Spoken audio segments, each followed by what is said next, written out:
J'avais comme idée pour 2022, histoire de donner une nouvelle ambiance et de changer un peu les références, de changer justement les superstars et un peu mon décor et l'ambiance générale en 2022. Mais je crois qu'en fait, ce décor-là, ces superstars-là, n'ont pas fini de nous surprendre. N'ont vraiment pas fini de nous surprendre. Vraiment pas. Tu vois ce que je veux dire? La porte interdite n'est pas fermée. La vraie porte interdite.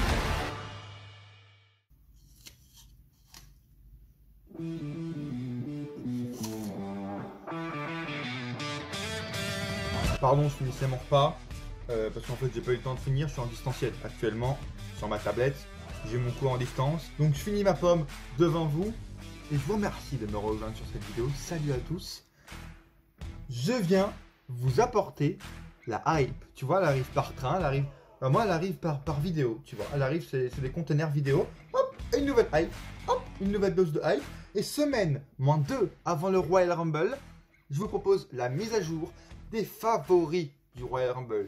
Si vous n'avez pas vu ma première vidéo sur les codes de Paris, je vous invite à la voir. On parle de Elite Catch Club, la concurrence, et on parle des codes de Paris de mi-décembre. Pour moi, c'est intéressant, et je crois que, je sais pas s'il y en a d'autres qui le font, de comparer semaine après semaine, voire voilà, toutes les 2-3 semaines, depuis mi-décembre, là où ça commence vraiment à être crédible, parce qu'avant ça sert à rien, il n'y a pas encore eu les séries, jusqu'au dernier jour du Rumble où on sera là, et on arrivera prêt pour les pronostics, parce qu'on aura 2 mois de comparaison. Donc pour les pronostics que je vais vous proposer quelques jours avant le Royal Rumble, donc je vous propose de vous abonner maintenant et vous allez avoir les infos sur Instagram et Twitter, donc allez me suivre maintenant, il s'affiche ici. On sera hyper paré, hyper prêt et objectivement et subjectivement hyper logique en fait dans nos pensées. Et oui, le Rumble c'est fait de mec, pourquoi tu pronostiques? On s'en bat les couilles, on veut être surpris. Ouais, mais en fait, je fais ces vidéos, je vous le dis direct, c'est en fait pour vous et pour moi, en fait d'arriver prêt, simplement hyper prêt et avec toutes les informations possibles et toutes les rêves possibles, on va dire, pour le Rumble, le match le plus important de l'année dans le monde du catch. Et je vois ça comme un film en fait.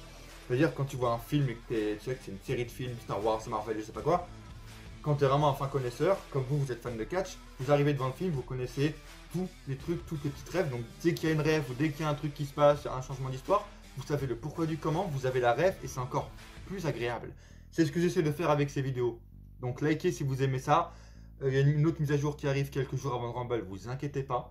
Mais je fais ça en fait pour vous hyper et pour que le jour du Rumble vous arrivez prêt avec toutes les références et de profiter du Rumble le plus paisiblement possible. Vraiment. Et moi ça me hype en fait parce que regardez l'année dernière ce qu'on a eu.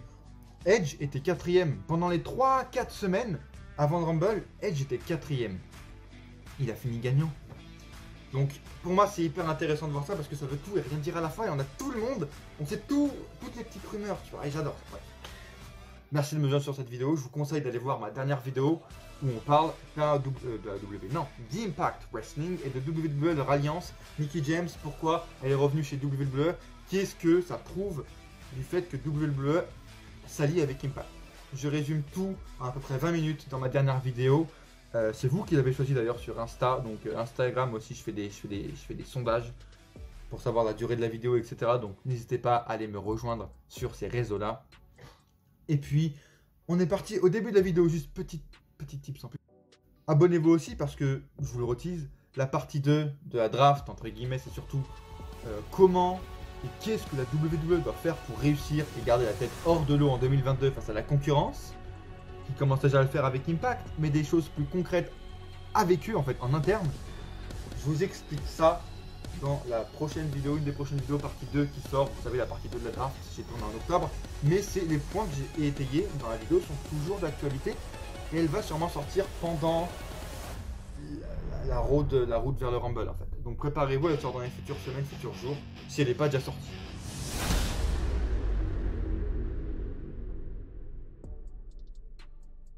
Très content de vous faire cette vidéo. On peut déjà commencer à comparer les points femmes et hommes par rapport au mois dernier. Donc c'est ça qui est cool de pourquoi j'ai fait ça, ça me paraît sympathique. D'abord, avant de faire ça, allons voir les matchs. Parce qu'on a aussi des codes de paris pour les matchs en eux-mêmes. On n'a que 3 matchs annoncés en plus des Rumble. Et on a les codes de paris. Et on va un peu, même, tu vois, un peu voir dans le futur, visionner sur qu'est-ce que cette victoire veut dire.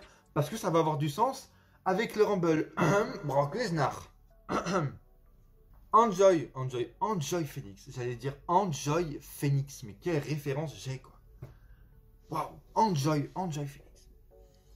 Ok. Bon. Ok. J'aime bien. J'ai regardé cette vidéo quand elle était au Canada. Parce que j'adore le Canada. Mais je sais pas pourquoi j'ai eu cette référence. D'accord.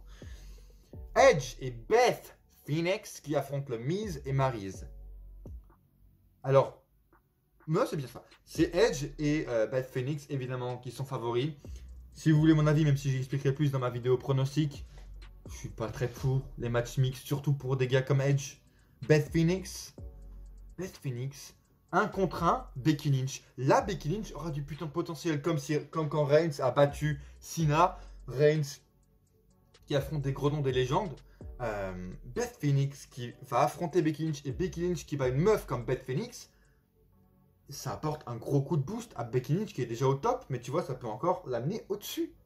Non, vous la mettez dans un match mixte. Mais bon, ok, victoire de Edge et Beth Phoenix, je vois pas ce qui peut apporter, ce qui peut arriver à Miz et Maryse. Beth Phoenix, je la vois bien, pas dans le Rumble, peut-être dans le Rumble parce qu'elle est incroyable. Et à WrestleMania, ça m'étonnerait qu'il fasse un truc avec elle. Edge, très clairement, pourquoi pas un titre mineur pour Edge. Là, je vois pas.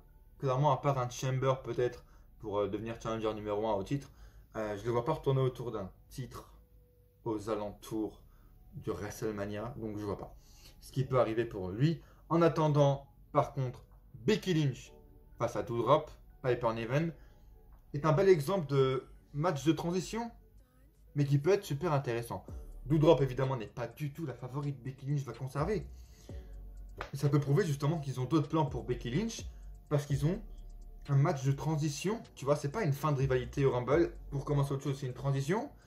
Et moi, je pense que la transition est toute faite, en fait. Et ça fait des mois que je la tease, des mois que j'en parle. Donc si vous me connaissez, vous savez de quoi je parle, mais j'y crois. Bref, victoire de Becky Lynch. Et enfin, pour le titre de la WWE, on n'a pas la cote de Paris. D'ailleurs, j'en ai voir les cotes de Paris de Reigns Rollins, bizarrement, mais bref. Lesnar Lashley. Lesnar est favori contre Bobby Lashley. Ça se joue, il y a moins 250 pour Lesnar, donc plus moins t'es haut, plus t'es favori, et plus t'es haut, moins t'es favori. Lashley est à plus 170 et Lesnar à moins 250. Et je comprends que ce soit un petit peu serré comme ça parce que ces deux-là reflètent un peu ce qui se passe actuellement dans les codes de paris du Royal Rumble. Avant, je vous affiche ici si je retrouve les codes de paris pour Rollins Reigns. Parce que ce match aussi est très intéressant. On a ici un cas de figure incroyable et je vais vous le dire parce que ça va porter et ça va nous aider pour analyser les codes de paris. C'est-à-dire qu'on a 2 champions actuellement, Lesnar qui n'était pas prévu d'être champion, donc WWE ont dû chambouler tout leur plan, absolument tout. Ce qui fait qu'il y en a un des deux, je pense. En fait, il y a 2 options. Soit ils restent les 2 champions et ils unifient les titres à WrestleMania. Pour amener, pourquoi pas, au retour du titre poids lourd, ce serait pas mal. Mais bon, bref. Soit il y en a un des deux qui perd. Ou un des deux ou les deux conservent. Mais ce qui serait pas logique, parce que je peux vous dire que il y en a un des deux qui doit perdre par rapport au code de Paris en fait. Parce qu'il y en a un des deux qui est top favori des codes de Paris. Donc par rapport au code de Paris pour Reigns qui s'affiche ici, je verrais bizarrement Lesnar perd, mais je pense que c'est lié avec le Rumble en fait. Si Lesnar perd, parce que c'est le face, il va perdre à cause de Reigns, et Reigns va perdre le Rumble à cause de... Je pense qu'il y aura une couille comme ça, bref. On est parti ou pas pour les cote de Paris du Royal Rumble.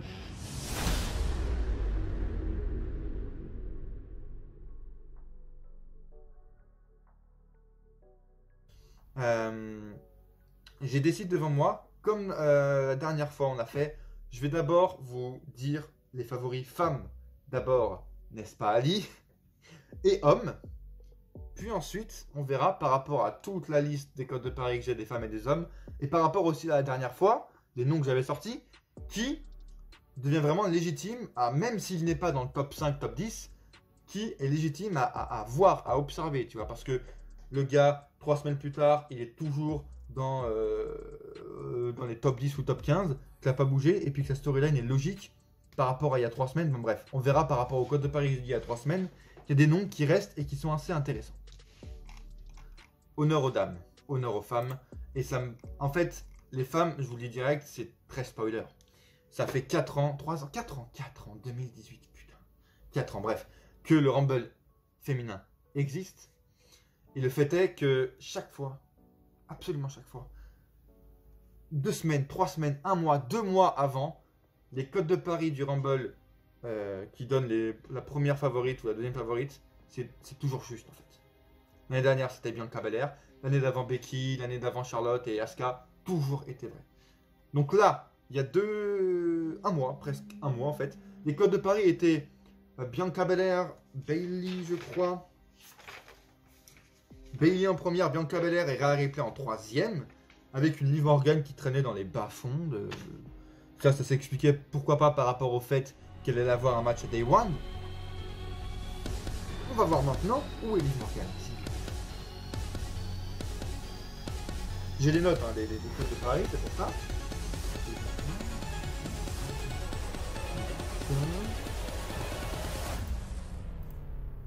C'est bien ce que je me disais. Liv Morgan est encore enterrée par la WWE parce qu'elle n'est nulle part. Nulle part. Et les codes de paris féminines sont absolument spoileuses. Je vous le dis direct, la première, des premières, mais qui arrive encore une fois très serrée avec l'autre, c'est Bayley, qui arrive favorite. Et j'en serais très heureux. Je vais pas faire mes pronostics maintenant. Moi là, je vais pronostiquer si vous voulez. Je suis très heureux objectivement. Je vais pas encore dire ce que je pense personnellement de ça. C'est par rapport à ce qu'on a aujourd'hui et ce que je serais heureux. Et là, Bayley, je suis d'accord parce que c'est une des 4 Horsewomen qui doit encore gagner le Rumble. Donc je suis ok avec ça. Puis honnêtement, une Bayley qui revient dans la top card, elle peut aider. Bon, évidemment, faut pas que ce soit Charlotte ou Becky championne. Mais une autre femme championne qui peut aller l'élever ou partir en triple menace à WrestleMania, je suis complètement d'accord. La deuxième, ça me fait un peu plus flipper parce qu'elle était déjà deuxième, voire première en mi-décembre, et elle est toujours deuxième, c'est Bianca Belair.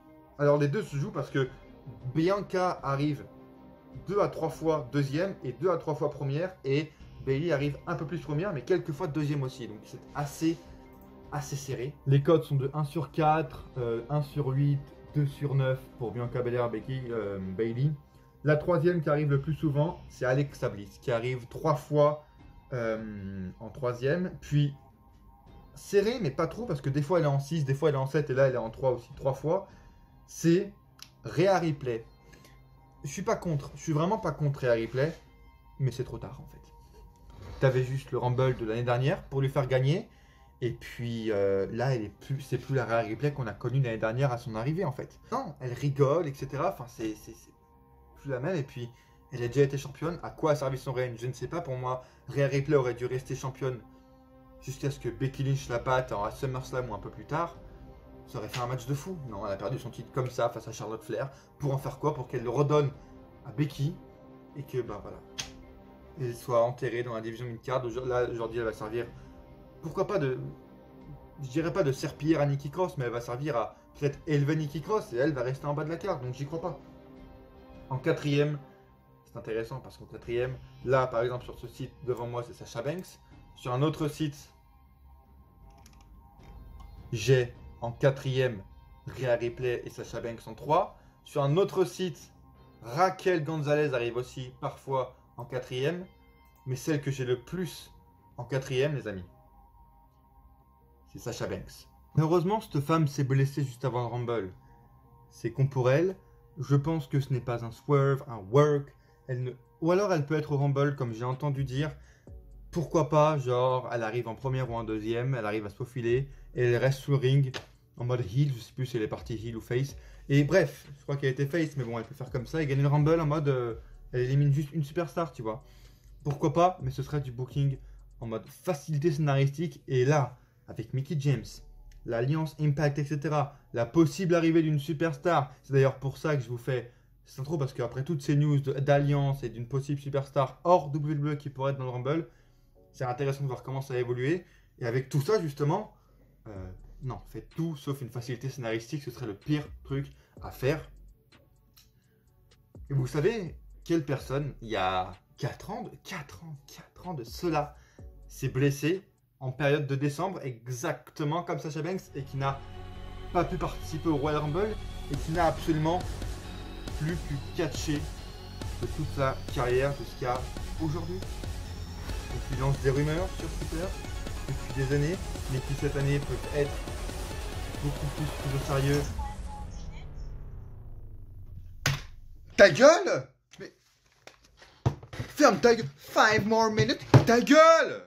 On est en train de parler des favoris du Royal Rumble dans un contexte où il y a des putains de portes interdites, où il y a Mickie James, où il y a des hommes mystères, peut-être Chris Jericho qui va arriver. Alors tu fermes ta gueule et tu restes tranquille avec tes exercices là. 5 more minutes!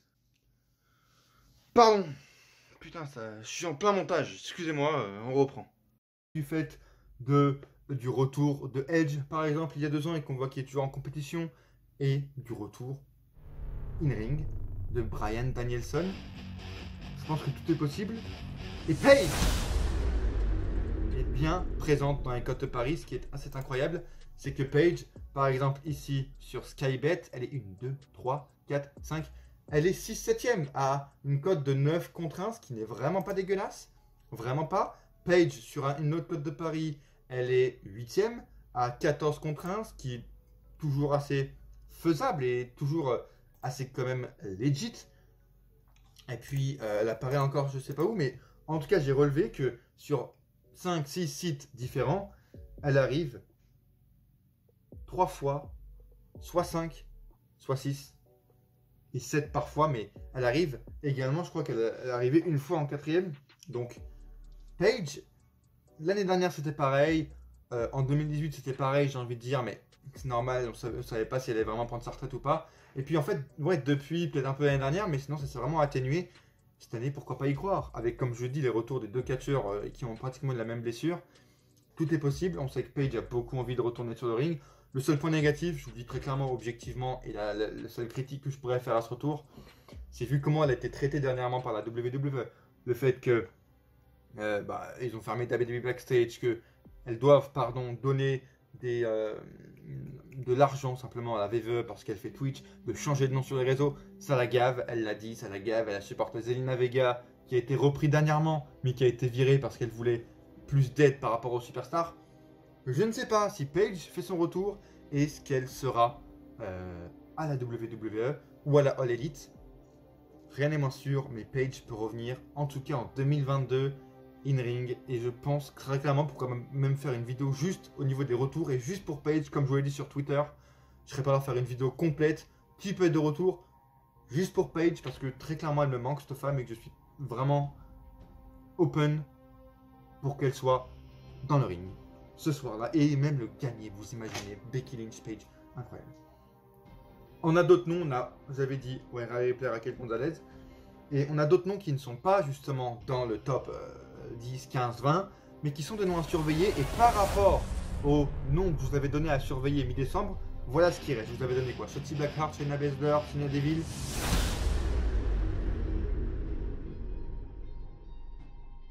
Par rapport à ça, on peut direct éliminer Shotzi. Elle arrive toujours 10, 15e. Shayna Baszler, j'y crois plus. Et je la vois nulle part. Très clairement, je la vois plus nulle part. Shayna Baszler, je regarde un coup, mais là, elle arrive après Liv Morgan qui est arrivée 10e à peu près. Elle arrive souvent 10e où elle n'est pas du tout dans le classement. Elle arrive 12-13e, j'y crois pas trop. Mais ça me ferait plaisir, mais objectivement aussi, encore une fois, je pense que c'est trop tard en fait. Et que la hype Shayna, malheureusement, pour le Rumble du moins est passée. Pour championne, non, mais pour le Rumble, c'est mort. Un autre nom, très clairement, qui est honteux, qu'elle ne soit pas dans le top 3, même après son match à Day One. parce que je crois toujours à un possible retour et voilà, une possible victoire pour elle à WrestleMania, c'est Liv Morgan, putain. Je vous ai dit, mais je peux faire le booking parfait. Est-ce que vous voulez que je sorte ce genre de vidéo? Le booking parfait de Liv Morgan jusqu'à WrestleMania, comment Liv Morgan peut devenir championne face à Becky Lynch, etc. Je suis prêt, hein, à faire, c'est dans ma tête, 10-15 minutes, hop hop, je m'offre ça et je vous fais cette vidéo. Dites-le moi dans les commentaires, je vais vous mettre en top commentaire ça et vous me dites en bas oui ou non. Mais je crois toujours en Liv Morgan, championne à WrestleMania. Malheureusement, elle apparaît une seule fois en troisième. Une seule fois. Les autres noms que je peux retenir, c'est du Asuka. Pas de retour, de retour, mais pas gagnante, je pense, parce que ils vont pas faire une deuxième vainqueur identique au Rumble. Ça me fait peur pour Bianca Belair, justement, qui peut aller contredire mon argument. J'espère pas, mais ça m'étonnerait pour Asuka. Mickie James, qui arrive 20ème. La seule fois où je l'ai vue, elle arrive 20ème. Par rapport à toute la hype qui est autour d'elle, ça me paraît bizarre. Ok, elle gagnerait pas. Qu'est-ce qui pourrait expliquer, encore une fois, on analyse les pour et les contre. Qu'est-ce qui fait qu'elle ne gagnerait pas? C'est que je pense qu'ils ont soit un programme pour elle à WrestleMania, ce qui est la plus belle des défaites, j'ai envie de dire, de pourquoi elle ne gagne pas. Le plus beau des arguments, c'est qu'ils vont lui offrir un match pour le titre Impact à WrestleMania. Ce serait totalement incroyable. Ou la raison un peu moins belle, c'est qu'ils en ont rien à foutre d'elle. Et que simplement, on fait ça pour l'Alliance, on fait ça pour les ratings, mais Mickie James, tu dégages, on s'en bat les couilles. Ce qui m'étonnerait parce que je pense pas que Mickie James accepterait de se faire latter la gueule une deuxième fois et d'être dans un sac poubelle. Ça m'étonnerait. On a en femme ensuite Lacey Evans qui pourrait être vraiment pas mal. Et puis sinon, c'est bon. Maintenant les hommes.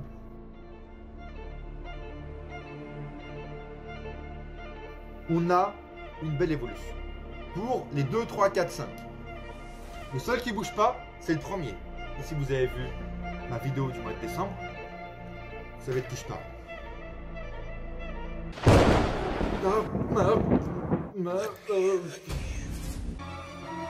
Fois en deuxième position avec les cordes très serrées, genre 3 fois également en première position. Ce qui est assez inquiétant et ce qui me fait dire qu'il y aurait une couille avec Roman Reigns.